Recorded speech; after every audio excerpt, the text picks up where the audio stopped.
and standing with us. I appreciate it so much. I want you to know, and I want you to be reassured.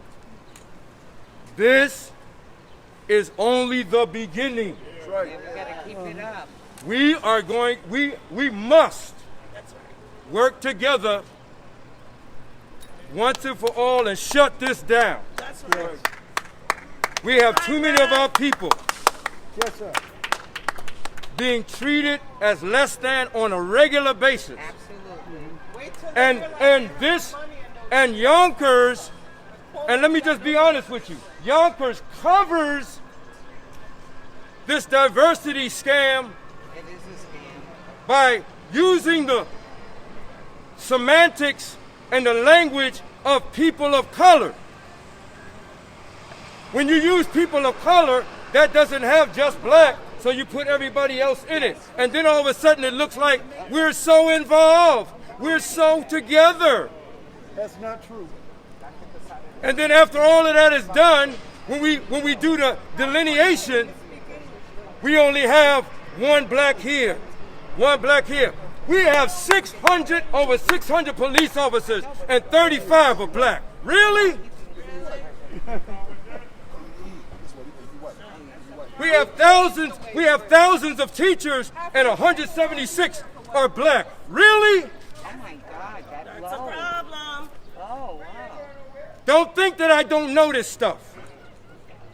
And there's much more that I'll be sharing. But I want to make sure y'all know I appreciate you coming down here. Listen, black and Latino, all the minorities need to be working together. But we don't need to be working together when it's convenient for us.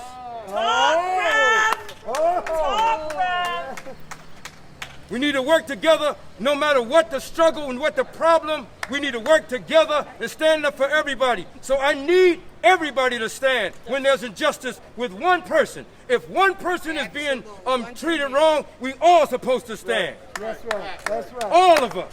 Yay! And so again, I thank you all. This is just the beginning. I'll see y'all real soon. Yes. I'll see you real soon. It's coming. God bless y'all.